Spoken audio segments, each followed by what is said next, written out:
Hello students, welcome to Bipin's basics. आइए आज हम समांतर चतुर्भुज और समचतुर्भुज के बारे में बेसिक से देखते हैं। इसमें हम आज पैरेललोग्राम्स और रोम्बस के बारे में डिटेल में जानेंगे। चलिए शुरू करते हैं।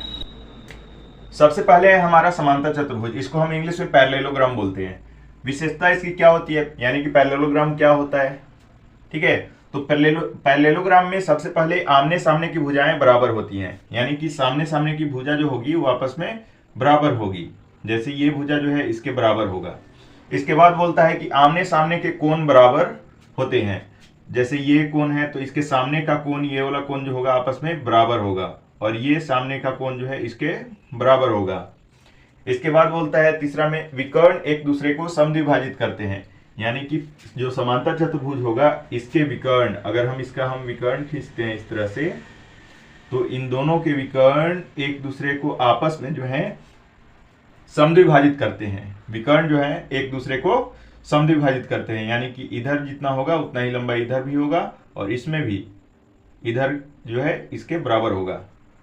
ठीक है, अब सूत्र को देख लेते हैं। समांतर चतुर्भुज में कौन कौन से सूत्र होते हैं। जैसे समांतर चतुर्भुज का क्षेत्रफल जो होता है उसका सूत्र होता है बेस इंटू हाइट, यानी कि आधार गुना ऊंचाई। तो ऊंचाई जो है कभी भी सीधा ऊंचाई लिया जाता है। इसमें जो ये है इसका ऊंचाई है, और आधार जो दिया हुआ है वही आधार रहेगा। तो बेस इंटू हाइट, और इसका परिमाप क्या हो जाएगा, तो सिंपल जो आयत का परिमाप होता है वही इसका भी परिमाप होता है, 2 इंटू ए प्लस बी। ए जो है इसका कोई ये भुजा हो जाएगा ए, और ये जो है इसका बी हो जाएगा। ठीक है, तो कोई भी भुजा आप मान सकते हैं ए प्लस बी। तो परिमाप बराबर 2 इंटू ए प्लस बी, और क्षेत्रफल बराबर बेस इंटू हाइट, यानी कि आधार गुना ऊंचाई। आइए अब देखते हैं समचतुर्भुज क्या होता है। समचतुर्भुज को इंग्लिश में रोम्बस बोलते हैं। एक विशेष प्रकार का समांतर चतुर्भुज होता है जिसकी चारों भुजाएं आपस में बराबर होती हैं। जैसे इसका अगर हम फिगर बनाना चाहें तो चारों भुजाएं जो होंगी वो आपस में बराबर होंगी। इस तरह से समचतुर्भुज का जो है फिगर बन जाता है हमारा। इसके बाद बोलता है कि विशेषता। तो विशेषता में सभी भुजाएं समचतुर्भुज की बराबर होती हैं, यानी कि चारों भुजा जो होगा वो आपस में बराबर होगा। इसके बाद है विकर्ण एक दूसरे को समकोण पर काटते हैं। अगर हम विकर्ण खींचते हैं इसका, तो ये विकर्ण जो होंगे वो दोनों एक दूसरे को समकोण यानी कि 90 डिग्री पर काटेंगे। इसके बाद तीसरा है विकर्ण कोणों को समद्विभाजित करते हैं, यानी कि जो विकर्ण होंगे वो यहाँ पर जो कोण है और यहाँ पर जो कोण है इसको समद्विभाजित करते हैं यहाँ पर। ठीक है, तो विकर्ण कोणों को समद्विभाजित करते हैं। इसके बाद समचतुर्भुज से संबंधित कुछ सूत्र हैं। जैसे समचतुर्भुज का अगर क्षेत्रफल निकालना है और इसका विकर्ण दिया हुआ है, तो क्षेत्रफल बराबर हमारा हो जाएगा 1/2 गुना d1 गुना d2, यानी कि विकर्ण जो है इसको हम गुना करके 1/2 से गुना कर देंगे। 1/2 गुना d1 गुना d2 अगर हम करते हैं तो विकर्ण, तो समचतुर्भुज का क्षेत्रफल निकल जाएगा। समचतुर्भुज का परिमाप कुछ नहीं होता है, जैसे वर्ग का निकलता है वैसे इसका भी। समचतुर्भुज का परिमाप बराबर 4 गुना भुजा, यानी कि एक भुजा, यदि एक भुजा की लंबाई दी हुई है तो हम इसका परिमाप निकाल सकते हैं। और अगर इसके भुजा और विकर्ण में संबंध की बात करें तो ए बराबर, ए मतलब भुजा बराबर 1/2 अंडर रूट d1 स्क्वायर जोड़ d2 स्क्वायर। तो भुजा जो है वो 1/2 अंडर रूट d1 स्क्वायर जोड़ d2 स्क्वायर के बराबर होता है। ठीक है, चलते हैं अब प्रश्नों पर। पहला प्रश्न है, एक समांतर चतुर्भुज का आधार 15 सेंटीमीटर और ऊंचाई 10 सेंटीमीटर है, तो इसका क्षेत्रफल ज्ञात कीजिए। तो हमारा दिया हुआ है बेस, यानी कि आधार जो है वो हमारा दिया हुआ है 15 सेंटीमीटर, और ऊंचाई h बराबर जो है वो है हमारा 10 सेंटीमीटर। बोलता है कि इसका क्षेत्रफल क्या होगा। तो समांतर चतुर्भुज का क्षेत्रफल बराबर होता है आधार गुना ऊंचाई, यानी कि b इंटू h। आधार कितना है, तो आधार हमारा दिया हुआ है 15 सेंटीमीटर, और ऊंचाई जो है वो है हमारा 10 सेंटीमीटर। तो 15 दहा 150 सेंटीमीटर स्क्वायर। समांतर चतुर्भुज का क्षेत्रफल जो है वो हमारा आ गया 150 सेंटीमीटर स्क्वायर। आइए चलते हैं अगले प्रश्न पर। हमारा दूसरा प्रश्न है, यदि एक समांतर चतुर्भुज का क्षेत्रफल 120 सेंटीमीटर स्क्वायर है और उसका आधार 12 सेंटीमीटर है, तो ऊंचाई क्या होगी। तो हमारा दिया हुआ क्या है, तो दिया हुआ है क्षेत्रफल बराबर हमारा दिया हुआ है 120 वर्ग सेंटीमीटर, यानी कि 120 सेंटीमीटर स्क्वायर, और आधार यानी कि b बराबर हमारा दिया हुआ है 12 सेंटीमीटर। तो बोलता है कि इसकी ऊंचाई क्या होगी। तो सबसे पहले इसका सूत्र पता होना चाहिए कि समांतर चतुर्भुज का क्षेत्रफल क्या होता है। समांतर चतुर्भुज का क्षेत्रफल बराबर होता है बी इंटू एच, यानी कि आधार गुना ऊंचाई, और क्षेत्रफल हमारा दिया हुआ है 120 सेंटीमीटर स्क्वायर। तो 120 बराबर हमारा हो जाएगा बी 12 दिया हुआ है और ऊंचाई हमको निकालना है। तो एच बराबर कुछ नहीं करना है, सीधा 120 में 12 से भाग दे देना है। तो 12 से 10 बार में 120 कट गया, 10 सेंटीमीटर। तो 10 सेंटीमीटर जो है इसका ऊंचाई आ गया। यहां से यहां तक जो ऊंचाई होगा ये होगा 10 सेंटीमीटर। h बराबर 10 सेंटीमीटर। चलिए अगले प्रश्न पर चलते हैं। हमारा तीसरा प्रश्न है, एक समांतर चतुर्भुज की दो आसन भुजाएं 8 सेंटीमीटर और 6 सेंटीमीटर हैं, तो इसका परिमाप ज्ञात कीजिए। तो आसन भुजा यानी कि जो भुजा संलग्न भुजा होती है उसको आसन भुजा बोलते हैं, जो एक साथ जुड़ा हुआ रहता है। ठीक है, तो एक भुजा हमारा 8 सेंटीमीटर है, दूसरी भुजा 6 सेंटीमीटर है। तो इसका परिमाप क्या हो जाएगा? तो सेम जो आयत का परिमाप होता है वही इसका भी परिमाप हो जाएगा। समांतर चतुर्भुज का परिमाप बराबर, समांतर चतुर्भुज का परिमाप बराबर 2 इंटू एल प्लस बी। तो यहां पर एल प्लस बी नहीं लिखेंगे, यहां पर ए प्लस बी लिखेंगे, ए प्लस बी, क्योंकि यहां पर लंबाई और चौड़ाई नहीं होता है। ये चौड़ाई तो है नहीं, ये तिरछी भुजा दी हुई है। तो यहां पर ए प्लस बी, 2 इंटू ए जो है हमारा 8 हो जाएगा और बी जो है वो हमारा 6 हो जाएगा। 8 प्लस 6 14 हो गया, 2 गुना 14, 14 दूनी 28। तो 28 सेंटीमीटर जो है इसका परिमाप आ गया। हमारा अगला प्रश्न 4 है, एक समांतर चतुर्भुज का क्षेत्रफल 150 सेंटीमीटर स्क्वायर है। यदि इसका आधार इसकी ऊंचाई का 1.5 गुना है तो आधार और ऊंचाई ज्ञात कीजिए। तो सबसे पहले हमारा दिया हुआ है क्या? क्षेत्रफल। क्षेत्रफल बराबर दिया हुआ है हमारा 150 सेंटीमीटर स्क्वायर। तो क्षेत्रफल दिया हुआ है हमारा और बोलता है कि इसका आधार इसकी ऊंचाई का 1.5 गुना है। तो मान लेते हैं कि ऊंचाई बराबर x है हमारा, तो आधार बराबर क्या हो जाएगा? तो x में 1.5 से गुना कर देंगे 1.5 से। तो आधार बराबर माना कि h यानी कि ऊंचाई बराबर x, तो आधार बराबर b बराबर हमारा क्या हो जाएगा? 1.5x। ठीक है, तो अब बोलता है कि क्षेत्रफल बराबर, तो क्षेत्रफल बराबर सूत्र, क्षेत्रफल बराबर क्या सूत्र होता है? तो क्षेत्रफल बराबर हमारा सूत्र होता है आधार गुना ऊंचाई, यानी कि b इंटू एच। और b और h हमारे यहाँ दिया हुआ है, क्षेत्रफल बराबर भी दिया हुआ है।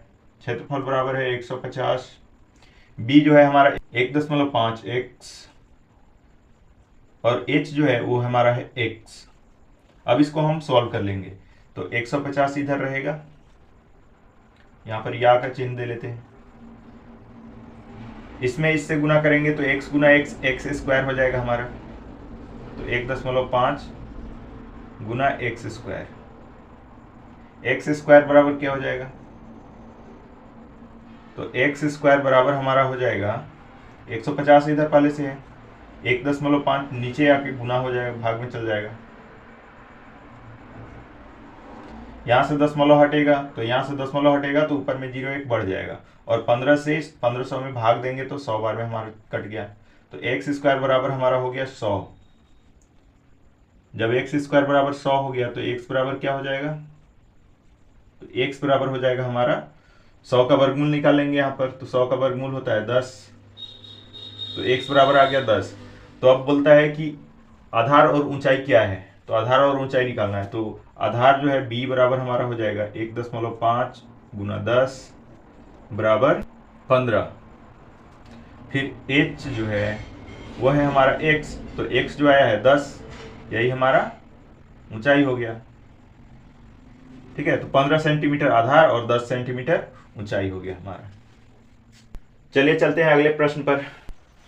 पांचवा प्रश्न है हमारा, एक समांतर चतुर्भुज ABCD में भुजा AB बराबर 10 सेंटीमीटर और संगत ऊंचाई 7 सेंटीमीटर है। हमारा जैसे यहाँ पर एक समांतर चतुर्भुज है, यहाँ पर AB बराबर जो है वो दिया हुआ है 10 सेंटीमीटर और इसकी संगत ऊंचाई यानी कि AB के संगत ऊंचाई जो है ये हमारा जो है ये दिया हुआ है 7 सेंटीमीटर। इसकी संगत ऊंचाई जो है h बराबर h1 मान लेते हैं इसको, h1 बराबर 7 सेंटीमीटर। ठीक है। अब बोलता है कि यदि दूसरी भुजा BC, ये भुजा हमारा BC है और इसके BC पर संगत ऊंचाई क्या होगी, तो BC पर जो संगत ऊंचाई है इसकी ऊंचाई क्या होगी, इसकी ऊंचाई जो है वो हमको निकालना है, यानी कि h2 बराबर हमको निकालना है कि h2 बराबर क्या होगा। तो सबसे पहले हम जानते हैं कि समांतर चतुर्भुज का क्षेत्रफल होता है, समांतर चतुर्भुज का क्षेत्रफल बराबर होता है आधार गुना ऊंचाई। ठीक है।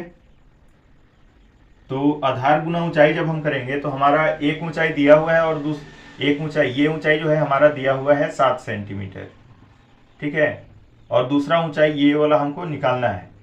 तो यहाँ पर क्या फॉर्मूला अप्लाई करेंगे कि समांतर चतुर्भुज के क्षेत्रफल से, तो समांतर चतुर्भुज का क्षेत्रफल क्या होता है, तो समांतर चतुर्भुज का क्षेत्रफल बराबर होता है b इंटू एच। तो यहाँ पर हमको एक ऊंचाई दिया हुआ है और दूसरा ऊंचाई निकालना है। यहाँ पर एक आधार और दो आधार, यहाँ पर दो आधार दिया हुआ है। ठीक है। यहाँ पर h1 जो है ये ऊंचाई हमारा 7 सेंटीमीटर दिया हुआ है और ये दूसरा ऊंचाई जो है हमको मालूम करना है। ठीक है। और इसका आधार हमको मालूम है 14 सेंटीमीटर और इसका ऊंचाई नहीं मालूम है। यहाँ पर आधार भी मालूम है और ऊंचाई भी मालूम है, तो इसको समांतर चतुर्भुज के क्षेत्रफल का सूत्र अप्लाई करके निकाल सकते हैं। जैसे समांतर चतुर्भुज का क्षेत्रफल बराबर हमारा होता है b1 इंटू h1 बराबर b2 इंटू h2। ठीक है। तो एक आधार और एक ऊंचाई हमारा दिया हुआ है, जैसे आधार हो जाएगा 10 और इसके लिए ऊंचाई हो जाएगा 7, तो 10 गुना 7 हो गया हमारा। और दूसरा में जो है b2 हमारा आधार जो है 14 सेंटीमीटर दिया हुआ है, लेकिन इसका ऊंचाई नहीं दिया हुआ है, इसी को ऊंचाई जो है हमको निकालना है। तो इसका आधार जो हो जाएगा वो हो जाएगा 14 और h2 जो है हमको निकालना है। तो h2 बराबर डायरेक्ट लिख लेंगे यहाँ पर, h2 बराबर 10 गुना 7 बटा 14। तो 7 से 14 हमारा कट जाएगा 2 बार में और 2 से 10 काट लेंगे 5 बार में, 2 पचे 10। तो h2 बराबर जो हमारा आ गया ऊंचाई वो 5 सेंटीमीटर। तो बोल रहा था कि BC पर संगत ऊंचाई ज्ञात कीजिए, यानी कि BC जो आधार है इस पर ऊंचाई कितना हो जाएगा, तो ये हो जाएगा हमारा 5 सेंटीमीटर।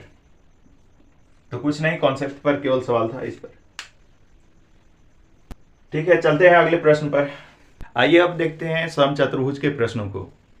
हमारा प्रश्न 6 है, एक समचतुर्भुज के दो विकर्ण क्रमशः 16 सेंटीमीटर और 12 सेंटीमीटर हैं, तो इसका क्षेत्रफल ज्ञात कीजिए। तो समचतुर्भुज का क्षेत्रफल बराबर हमारा सूत्र होता है, समचतुर्भुज का क्षेत्रफल बराबर 1/2 गुना d1 गुना d2। तो समचतुर्भुज का क्षेत्रफल बराबर होता है 1/2 गुना d1 गुना d2। अब यहाँ पर क्या करेंगे, मान रख देंगे 1/2 d1 है हमारा 16 और d2 जो है वो है हमारा 12, यानी कि दोनों विकर्ण का मान 16 और 12 है। तो 2 से यहाँ काट लेंगे 16 8 बार में, 8 से 12 8 96 सेंटीमीटर स्क्वायर। तो हमारा जो आंसर आ गया वो हो गया 96 सेंटीमीटर स्क्वायर। इसका जो क्षेत्रफल होगा वो होगा 96 सेंटीमीटर स्क्वायर। अगला प्रश्न 7 है, एक समचतुर्भुज की एक भुजा 13 सेंटीमीटर है, तो इसका परिमाप ज्ञात कीजिए। तो समचतुर्भुज जो होता है वो वर्ग के ही जैसा होता है, लेकिन क्या होता है कि इसमें भुजाएं जो हैं वो थोड़ी सी झुकी हुई होती हैं। जैसे ये दो भुजा जो है आपस में समांतर है, लेकिन जो है समकोण पर खड़ी नहीं है, और इसमें चारों भुजाएं जो होती हैं वो आपस में बराबर होती हैं। ठीक है। तो समचतुर्भुज का परिमाप बराबर सूत्र सेम होता है जैसे वर्ग का परिमाप होता है। समचतुर्भुज का परिमाप बराबर 4 गुना भुजा, यानी कि 4a, 4 गुना भुजा जो है वो हमारा 13 सेंटीमीटर है, तो 13 चौका 52 सेंटीमीटर। तो 52 सेंटीमीटर जो है वो हमारा समचतुर्भुज का परिमाप आ गया। चलिए चलते हैं अगले प्रश्न पर। हमारा अगला प्रश्न है, यदि एक समचतुर्भुज का क्षेत्रफल 96 वर्ग सेंटीमीटर यानी कि 96 सेंटीमीटर स्क्वायर है और एक विकर्ण की लंबाई 12 सेंटीमीटर है, तो इसके दूसरे विकर्ण की लंबाई क्या होगी। तो यहाँ पर हमारा दिया हुआ है क्षेत्रफल बराबर 96 सेंटीमीटर स्क्वायर। दूसरा हमारा दिया हुआ है विकर्ण, एक विकर्ण मान लेते हैं कि D1 जो है वो है हमारा 12 सेंटीमीटर। तो D2 हमारा निकालना है कि क्या होगा, D2 बराबर क्या होगा। ठीक है, तो एक विकर्ण, ये हमारा विकर्ण होता है, विकर्ण में से एक विकर्ण हमारा दिया हुआ है 12 सेंटीमीटर। तो बोलता है कि दूसरा विकर्ण क्या होगा। तो समचतुर्भुज का क्षेत्रफल बराबर, हम सभी जानते हैं कि समचतुर्भुज का क्षेत्रफल बराबर हमारा सूत्र होता है 1/2 गुना D1 गुना D2, और क्षेत्रफल हमारा दिया हुआ है 96। 1/2 गुना D1 जो है हमारा मान लेते हैं कि 12 है, तो D2 हमारा क्या होगा। तो यहां से काट लेते हैं, 2 से 2 छक 12, 6 बार में, और इधर जो है 6 को तिरछा गुना करके 96/6 इधर कर लेते हैं, 96/6, और इधर हमारा क्या रह गया, तो D2 रह गया हमारा। 6 से 96 को काट लेंगे, 16 छक 96, तो D2 बराबर हमारा आ गया 16 सेंटीमीटर। ठीक है, तो क्षेत्रफल के फॉर्मूला का यूज करके हम जो है D2 बड़ी आसानी से निकाल सकते हैं। चलिए चलते हैं अगले प्रश्न पर। अगला प्रश्न 9 है हमारा, एक समचतुर्भुज के विकर्ण 16 सेंटीमीटर और 30 सेंटीमीटर हैं, तो इसकी भुजा की लंबाई ज्ञात कीजिए। जैसे हमारे यहाँ पर 2 विकर्ण है, एक यहाँ पर और एक ये। ठीक है, तो इसमें से एक भुजा की लंबाई जो है, ये बड़ा वाला भुजा जो है, ये जो है हमारा विकर्ण D1 बराबर 30 सेंटीमीटर दिया हुआ है, और D2 जो छोटा वाला विकर्ण है, इसकी लंबाई 16 सेंटीमीटर दिया हुआ है। D2 बराबर 16 सेंटीमीटर, तो विकर्ण की लंबाई दिया हुआ है। ठीक है, और बोलता है कि भुजा की लंबाई क्या होगी।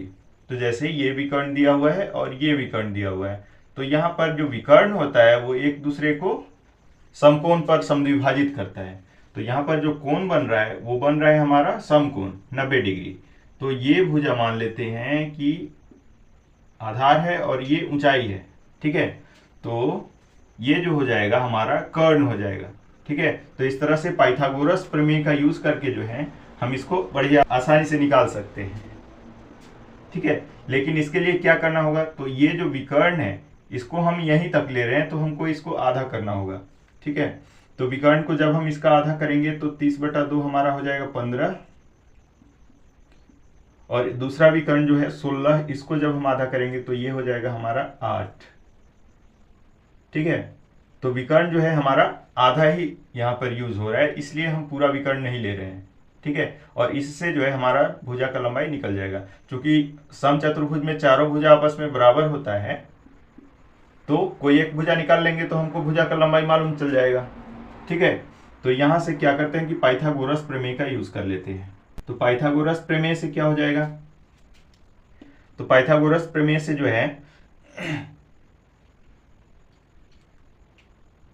भुजा बराबर हमारा हो जाएगा 15 का स्क्वायर जोड़ 8 का स्क्वायर। 15 का स्क्वायर क्या होता है, तो 15 का स्क्वायर होता है 225, और 8 का स्क्वायर हो जाता है 64।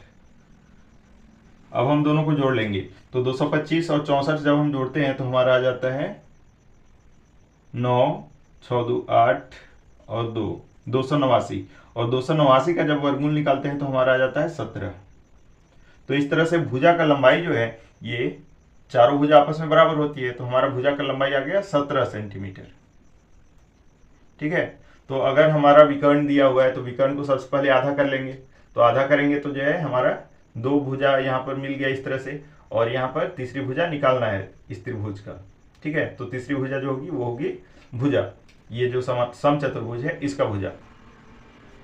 ठीक है, तो हमारा जो सही आंसर आ गया वो हो गया 17 सेंटीमीटर। आज का हमारा आखिरी प्रश्न 10 है, एक समचतुर्भुज का परिमाप 40 सेंटीमीटर है और इसकी ऊंचाई 8 सेंटीमीटर है, तो इसका क्षेत्रफल ज्ञात कीजिए। हमारा ऊंचाई दिया हुआ है h बराबर 8 सेंटीमीटर, और इसका परिमाप दिया हुआ है, परिमाप बराबर 40 सेंटीमीटर। तो हम सभी जानते हैं कि समचतुर्भुज का परिमाप बराबर होता है सूत्र 4a। ठीक है, तो 4a बराबर हमारा हो गया 40, तो a बराबर जो हो जाएगा हमारा 40/4, तो a बराबर हमारा क्या आ गया 10 सेंटीमीटर। ठीक है, तो परिमाप बराबर हमारा आ गया, तो हमारा भुजा बराबर आ गया 10 सेंटीमीटर।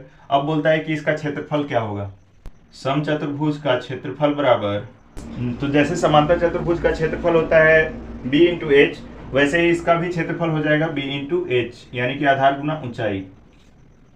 b हमारा जो है, b मतलब ये भुजा जो है एक तरह से b और b यानी कि आधार का भी काम कर रहा है, क्योंकि यहाँ पर ऊंचाई दिया हुआ है तो हम इसको आधार मान लेंगे। ठीक है, तो आधार बराबर हमारा आ गया 10 और ऊंचाई जो है वो हमारा दिया हुआ है 8 सेंटीमीटर। तो इसका क्षेत्रफल आ गया 80 सेंटीमीटर स्क्वायर, 80 वर्ग सेंटीमीटर। तो बड़े ही आसानी से बना सकते हैं इसमें फॉर्मूला का यूज करके।